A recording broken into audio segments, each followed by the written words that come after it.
Let's get right into it, brother. There is so much to talk about with regard to Ukraine. First off, what the hell has been going on in Ukraine since the last time we discussed it? Well, just as a little recap, in 2022, Russia invaded Ukraine with basically the argument of, oh, well, we're going there to try to protect Russian citizens, like Russian-speaking citizens, which was bullshit. We're going in there because neo-Nazis are in charge of the country, which is bullshit. We're going in there because, they're about to join NATO, which is bullshit. This war has continued to rage on since that initial invasion. Now, early on, everyone, the entire world thought that this war was probably going to be over in like a few days, a few weeks, few months tops. Because the assumption is Russia is a world superpower. Yeah. They're a Goliath. Yep. And a nuclear-enabled power. And a nuclear-enabled power. And that their taking over of Ukraine would probably be pretty swift, and it would not take very long. But that's not exactly how it went. Because apparently the Ukrainians are a bunch of fucking badasses. And despite the fact that there has been tens of thousands of civilian casualties, tens of thousands of people that have needlessly lost their lives because of the whims of a dictator like Vladimir Putin. Despite the fact that there has been countless damage, there has been over 200,000 residential buildings that have been destroyed or damaged during the course of this war. Despite all of that, the Ukrainians have been holding their own and were able to take back a lot of territory that was initially taken by Russia. Today, Russia controls approximately 18% of the country of Ukraine. And so far, there's been kind of just heavy fighting, heavy losses on both sides currently. But there's kind of been a bit of a standstill in terms of territorial, in terms of who's taking over what territory. Yeah, and from the political front in the United States, which is partially what we're going to be talking about today, things have really shifted over that period of time as well. Like we started off with a lot of support and sympathy for Ukraine, a lot of general support for the country, as well as the military and monetary contributions to the country. Over time, especially as conditions have gotten harder and harder in the United States, that support publicly and politically for Ukraine has waned. And now Ukraine has become a pretty partisan political issue where Republicans are really trying to fight back against the ongoing support for the Ukrainian people and the Ukrainian government and basically supporting Ukraine in maintaining its sovereignty. And so, more than before, even at the start of the war, Ukraine is on an unsure footing with regard to their ability to continue to fight and wage this war because our contributions to their military effort have been critical for their national defense. And so that kind of is what brings us to our current position and where we stand today with the Trump presidency really shifting the ground underneath Ukraine's feet in response to these political whims of the country. Yeah. And I just want to point out something. I, in the past, have been hesitant to go along with the common Democratic narrative, the common media narrative that Trump is basically Putin's puppet. Yeah. I've actually been very hesitant to go along with that. Yeah, same. I never, there were some times every now and then that I wondered, was there collusion? Was there not collusion? But honestly, fairly soon during that whole investigation, I remember thinking I don't think that you're going to find evidence that he's a Manchurian style candidate. Now, that being said, the fact that he specifically called for Russia to hack into Hillary Clinton's emails in the 2016 election, that was horrible. That was inappropriate. But the thing with Trump is it's kind of like Hanslon's razor, which is never attribute to malice, but is adequately explained with stupidity. Yeah. In Trump's case, it's you don't necessarily need to attribute to corruption what can be explained by his own admiration of dictators, stupidity, and self-interest. And Yeah. I think that and so I have also been hesitant to weigh in on like the potentially conspiratorial angle of Trump's direct influence from Moscow. Yeah, exactly. And I don't think that there's like a PP tape as it's called. Like I don't think that there's like a blackmail piss tape that Putin is holding over Trump. And part of why I don't think that is because if you look at some of the policies in Trump's first administration, there are actually some areas in which he was probably more hawkish to Russia than he should have been, where the criticism should have actually been, hey, you're antagonizing a little bit. You gotta pull back a little bit. Yeah. But also because of all the things, why the fuck would Trump care about a P tape? Honestly, honestly, at this he point, might be one of the less blackmailable people. Bribable for sure, but blackmailable maybe not. Well, that's the thing. Like he's like it's the Teflon Don. Like literally, I think that the PP tape could come out tomorrow, and his supporters would start posting videos of themselves getting pissed on in support. Yeah, exactly. They would start buying small jars of pee. like honestly, it's like but the point I'm trying, like I'm saying all of this so that I can get to the gut punch of my point. Mm-hmm. Which is that despite the fact that I've been hesitant to say any of that stuff in the past, despite the fact that I've been hesitant to go along with that media narrative, I can confidently say right now that in this moment, President Trump is Vladimir Putin's bitch. That's true. Yeah, I think that's true. Absolutely Vladimir Putin's bitch. Yeah. Like, there is no other way of saying it. There are fucking Russian propaganda talking points that are like really easily disprovable in the United States because we have access to information. In Russia, they try to restrict information. In the United States, we actually have access to information where we can easily disprove some of this utter fucking bullshit that that Putin has been trying to say. But Trump is just fucking going along with some of the most atrocious, moronic claims. Like, first off, one of the Trump talking points is that Ukraine started the war. Yep. Like, he said, quote, "You've been there for 3 years. You should have ended it. You should have never started it.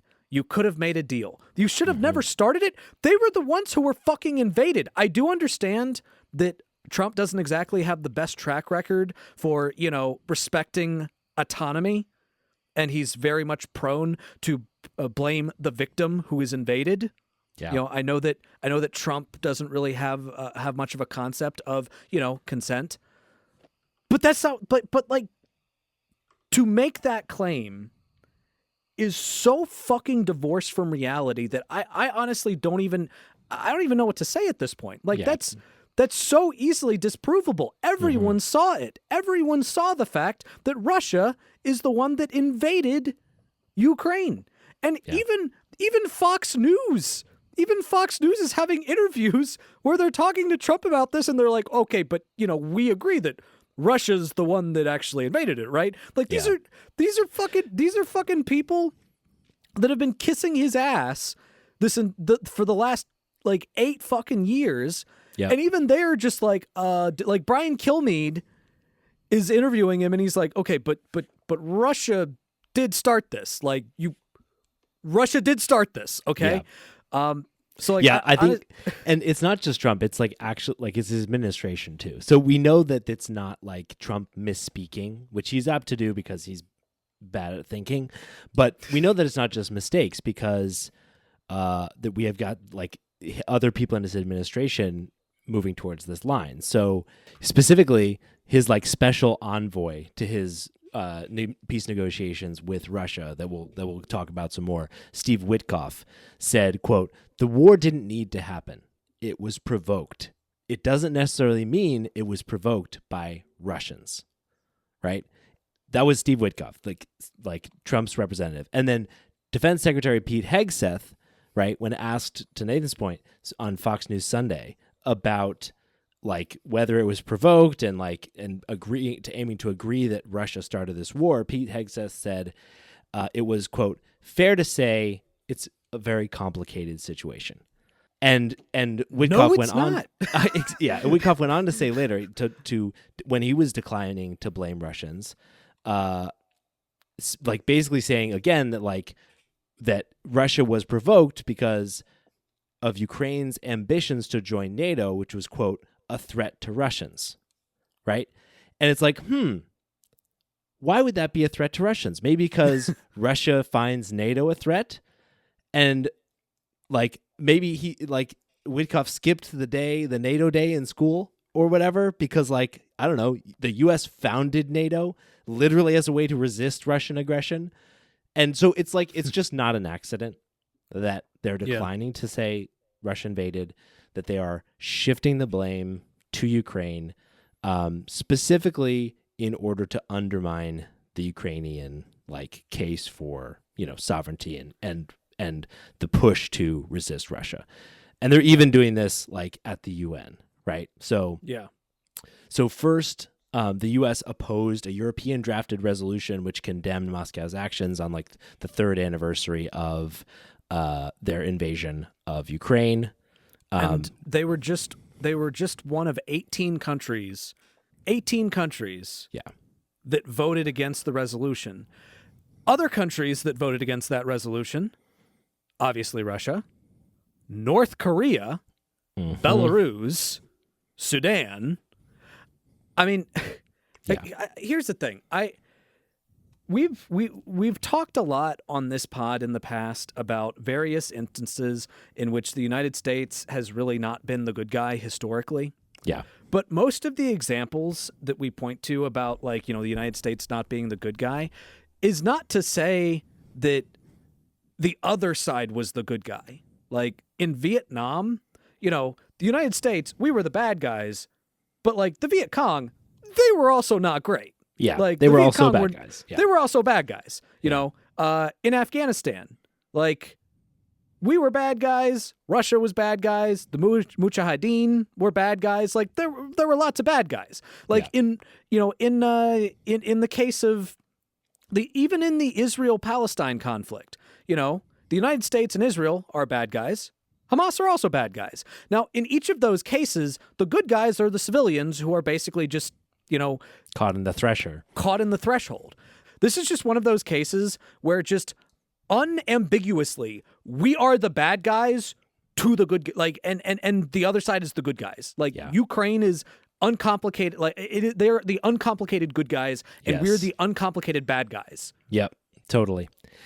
Yeah, and so the Trump administration also called for Ukraine to withdraw an annual resolution that they put forward at the United Nations, condemning the Russian invasion, calling for sanctions from the International Criminal Court, doing all of these things, and the United States countered with their own resolution, basically saying hey, we push for an end to the war. We want an agreement from both sides that brings this conflict to an end. It's so sad that people died and all that stuff, which one UN official said, quote, many representatives of other nations say that this looks more like a call for appeasement with Putin rather than a call for peace. Yeah. So that's where we kind of sit right now, where the Trump administration from the very beginning has been ceding power and ground in this negotiation to Putin, which brings us to some of the peace negotiations that the U.S. is now trying to broker with Russia. So in these peace negotiations, first off, no representatives from Europe or Ukraine are even included in these negotiations, which means that it is just the two superpowers attempting to negotiate how they're going to force essentially Ukraine to do whatever conclusion they come to. And again, Witkoff, who is Trump's envoy to the Mideast and is the one kind of leading these negotiations, has described the trip as spending a lot of time with President Putin and talking and developing a friendship and a relationship with him. Yeah. You know what? I just want to reiterate. I stand by the last time we did an episode where we were talking about the Russia-Ukraine invasion. when I said specifically that the way that this should end is some oligarch gets annoyed at all of the fucking sanctions in the United States and puts a fucking bullet in Putin's head. I stand by that. Mm-hmm. I stand by that. Yeah, I mean, we've talked through the carnage in a lot of the cities in Ukraine. There is no redeeming Putin as a despot. It's just it's just appeasement. At this point, it is appeasement. You give them anything, that is appeasement. Totally. And so and that's really what we're talking about here. So things like reestablishing diplomatic relations has been floated, and like overall like some kind of appeasement. I know that early on in a statement to the Ukraine Defense Contact Group in Brussels, Pete Hegseth said, like, Ukraine's internationally recognized borders, like restoring Ukraine's like internationally recognized borders is unrealistic, and that their NATO membership is an unrealistic outcome. Basically, like starting off the negotiations, like ceding a ton of ground to Putin. And Trump is like describing these talks as going really well. Meanwhile, Putin is saying, like, we have not talked in detail about how to resolve this thing. And yet, as we talked about, like this whole time, Ukraine is just not even being included in these discussions. Yeah. And look, I would say that the question of NATO, I think that is actually complicated. The question of NATO is absolutely complicated. Because the fact, and this is what I said when there was a Democrat president, and I'm saying it again now. If Ukraine joins NATO right now, then it's World War III. Yeah. Like totally. Because the way that NATO works is that an attack on one of us is an attack on all of us, which means that because they are currently at war with Russia, if they joined NATO, then we would all be under obligation to join in that war, which means it would just be World War III. Now, whether or not joining NATO should be a part of, should be under consideration for after the war is over, I honestly don't know. Like I don't know where I stand on that. Again, I'm critical of it because I do have concerns about World War III. But as Michael pointed out, that should not be something that is off the table. Sure. That at the start of the negotiations. At the start of the negotiations. Like exactly. That should be something that should basically be looming over Putin as a threat. Yes. Like that should be one of those things that's looming over him as a threat. And, perhaps you trade, okay, we're not going to have them join NATO, but you have to restore their borders. Like, exactly. but you're starting from a position of weakness at this point. Exactly. Especially because it's so clear that Trump is so desperate for this deal to seem deal-y, right? And to make progress. Like he's literally in a joint press conference with Emmanuel Macron, the president of France. He was literally describing how well the negotiations were going and how much progress they were making, and like expecting to be able to sit down with Putin within the month and all this stuff. Meanwhile, in Russian state TV, Putin is like, we haven't really discussed details. We're making, progress is slow. We're not. And so it's like, it's just clear that they're really entering this discussion appeasing Putin and Russia. What's interesting also is like they're leaving Ukraine out of these conversations, which like is obviously a problem because how could they negotiate over Ukraine without them having a seat at the table? But at the same time, President Zelensky has said that they are not willing to like sign on to a deal that Ukraine isn't a part of, that the Ukraine wasn't consulted on and helped develop. And in response to this, Trump has gone like scorched fucking earth on Zelensky. So in resisting this initial push, or in response to that, Trump has like publicly attacked Zelensky. He has called him a dictator without elections. He's like waved like veiled threats, like he better move fast or he's not going to have a country left. Even echoing the Russian talking point that basically Ukraine has to hold a presidential election as a precondition for starting negotiations. Yeah. Now, that might sound normal, right? Like, hey, we want elections, obviously. Yeah.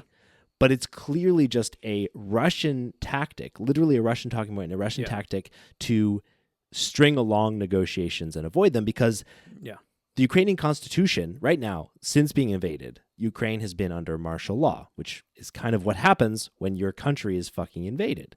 Yeah. Their constitution prohibits them from holding an election while under martial law. Makes sense. If you're under martial law, you wouldn't want someone to be able to rig elections by holding them, right? And that's the thing. Like, if they tried to hold an election, it would not be a fair election. Like, they can't hold a fair election. It would be literally impossible, is what the Ukrainian government has said.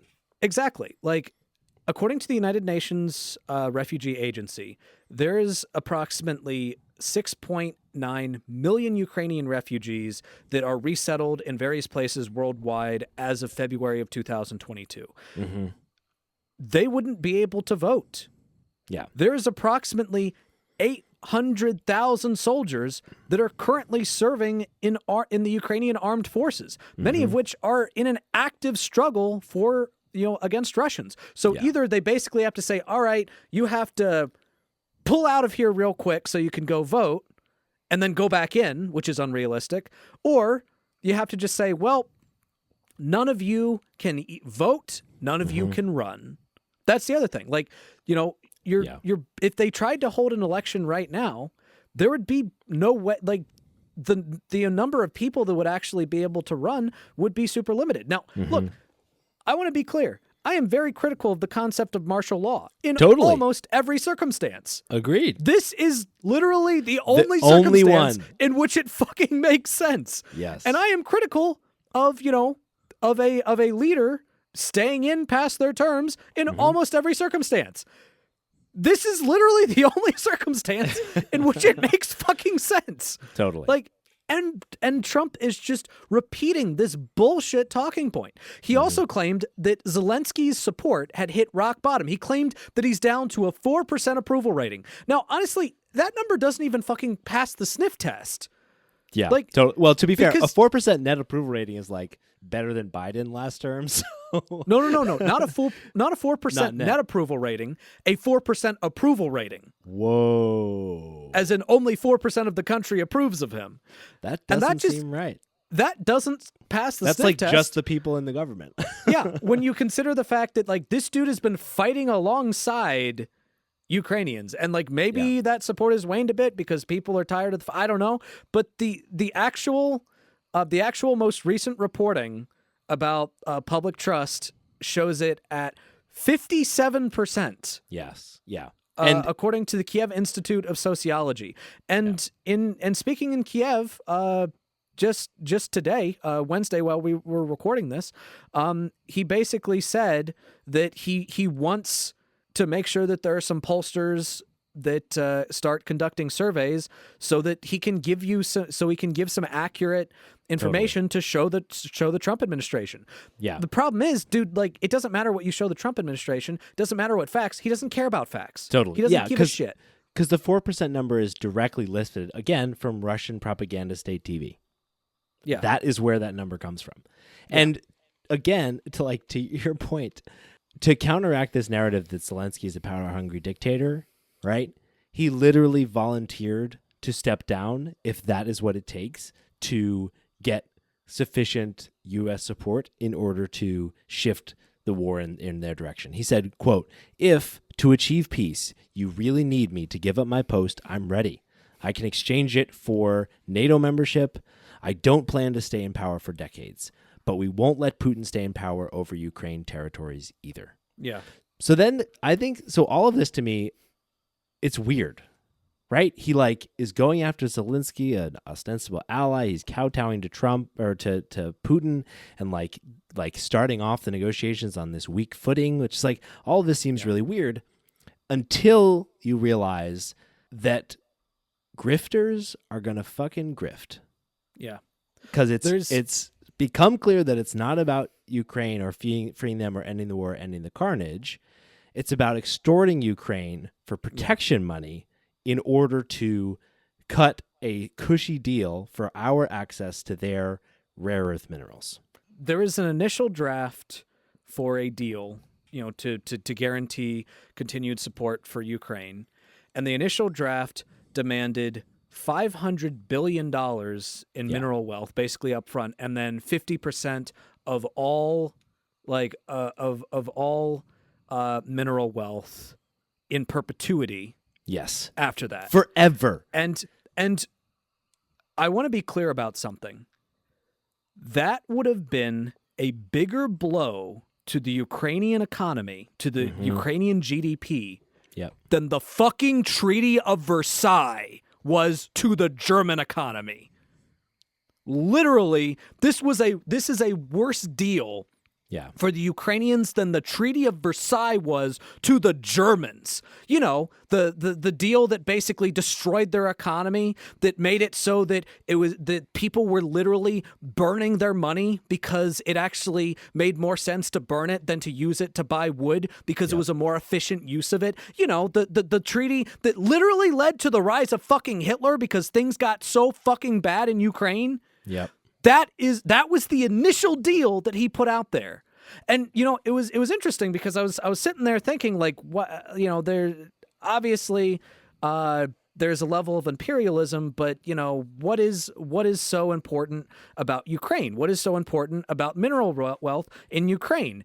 And then I noticed something in an article that was pointing out the specific type of mineral that Ukraine actually has in abundance. In fact, more so than any other European nation.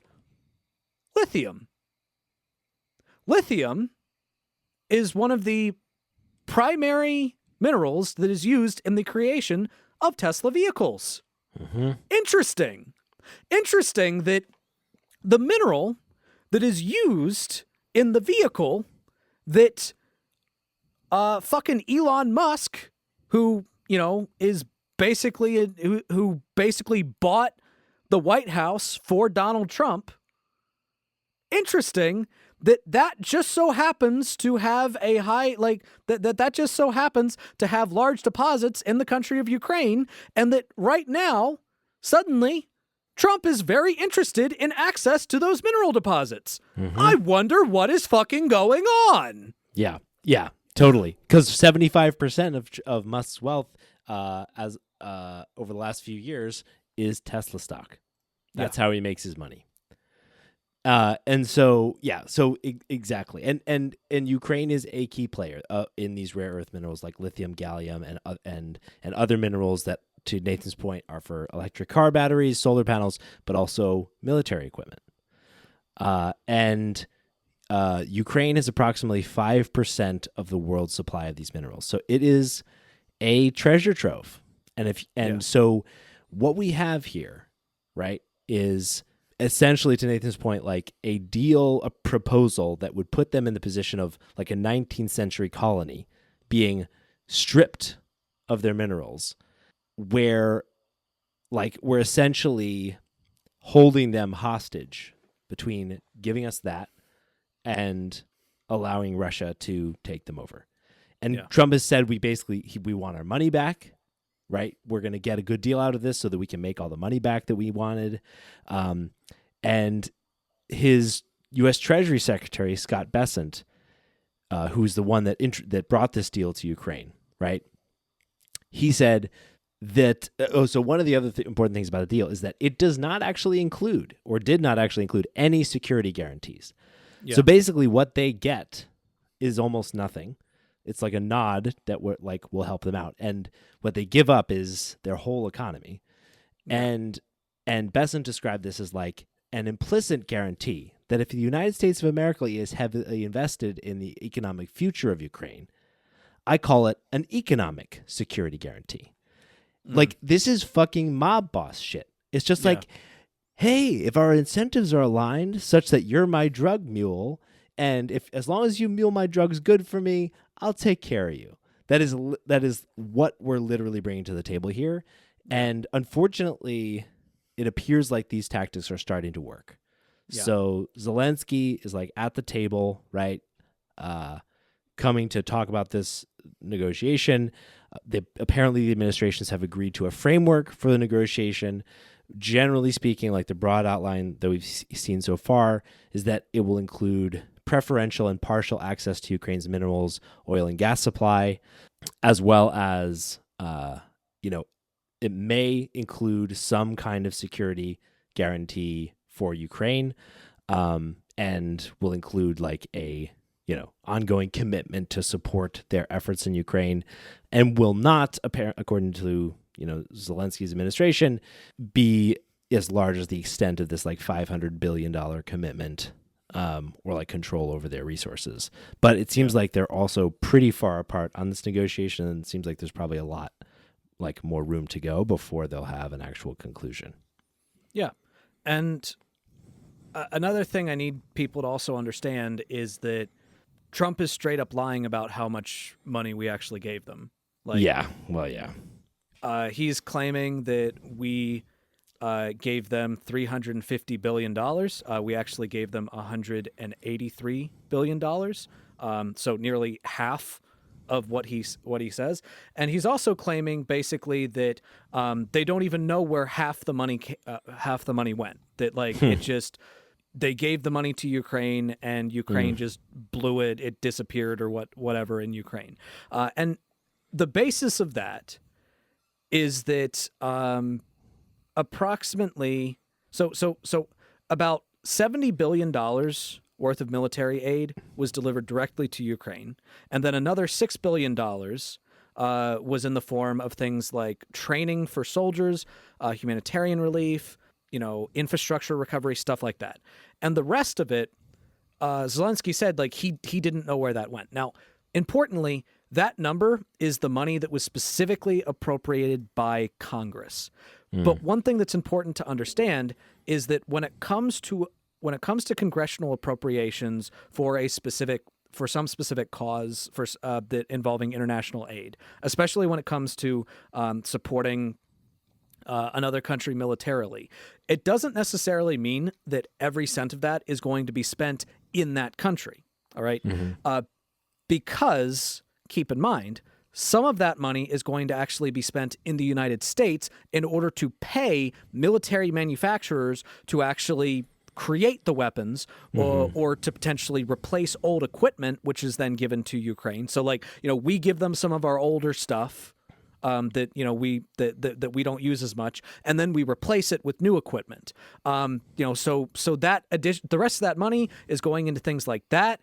It's going into financing the surge of United States troops that are in some of the countries that are surrounding Ukraine.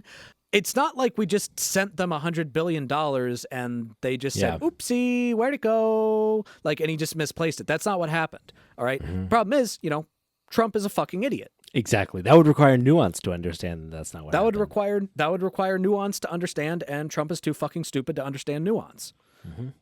Yeah. So overall, the takeaway here is this is about Trump trying to extract resources from Ukraine using the threat of giving into Russia as like a cudgel, and overall like just giving away the farm with regards to this whole negotiation, and doing a really terrible job and potentially putting Ukraine into an incredibly dangerous corner. And that from our deal maker in chief.